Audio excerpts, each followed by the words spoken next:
The finals. What do you think of when you hear the name of this game? Maybe that it has gay overtones?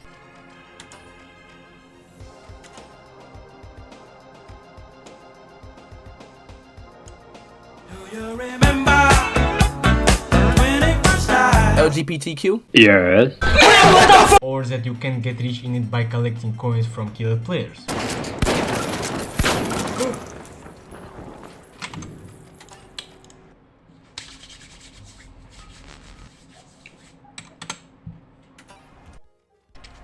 Or maybe this is the only game where doors are not respected by players. Players are initiating a cash out. Charge deployed. For me personally, this game is something of a...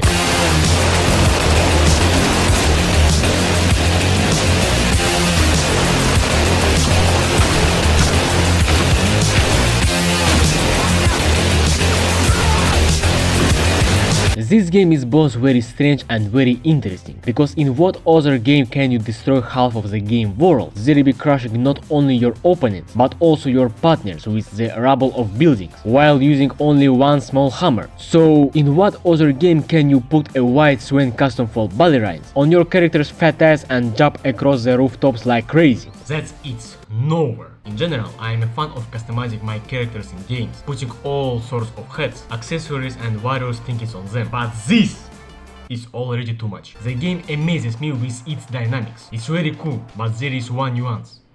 Nothing not its scene. Even in Battlefield, I managed to at least understand something what is happening on the screen, although the developers of this particular game created the final. And in this game you still have to try, because how can you even see anything when pieces of building are falling on you at same time, coins flying out of killed players, a huge amount of dust, smoke and explosion, and all this in one place. At this moment I just start shooting in all directions. Maybe this is also due to the fact that I'm a fan of slow games like Red Dead Redemption 2 or Ready or Not. I like to walk around the game world easily and somehow interact with it. At least in this game, this will not happen. The tactics and teamwork in this game amazes me. Due to distractibility, various grenade and abilities, this opens up a huge selection of tactics for luring the enemy into a trap and then destroying him. For example, with the help of a special grenade, you can safely close the passage from which enemies are shooting and advancing, or make yourself a ladder so to speak in order to climb up, and due to distractibility, you can limit the movement of the enemy, for example, by destroying a bridge on one of the maps. Think about it, when you first fired up the final and played your first game, did you notice anything about the game's concept? No? And if it's like this, or like this, or maybe like this?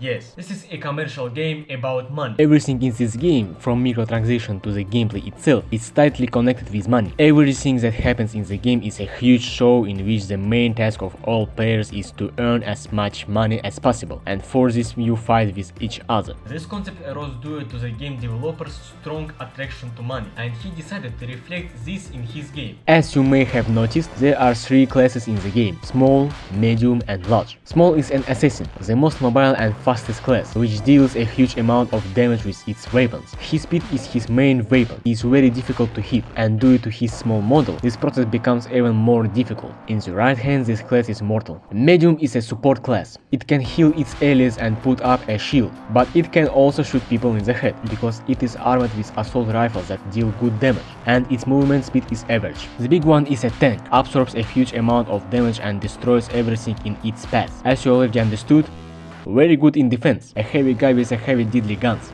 but you need to play him wisely, otherwise, along with his destructive forcefully fly into the abyss.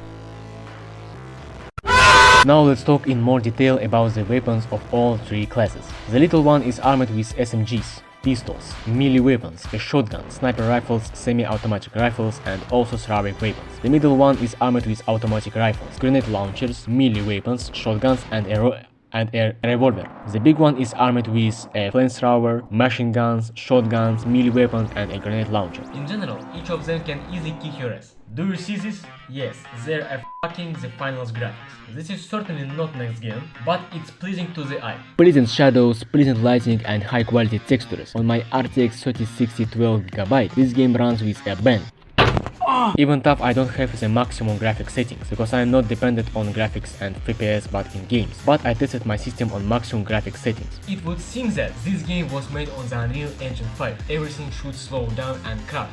But no, Embark did a very good job, so you don't have to worry about the quality of your game on weaker systems. I think this game has a great future consisting of skins, because there are simply so many of them in it. So many of them, and with each update there are more and more of them. I'm not saying that this is bad, on the contrary, I like it when there is a lot of customization in the game, but this game will simply drown in skins. Moreover, there are skins for everything, even fucking grenades. Even tough, I only played this game for 70 hours, even that for enough time for me to realize that this game is complete crap.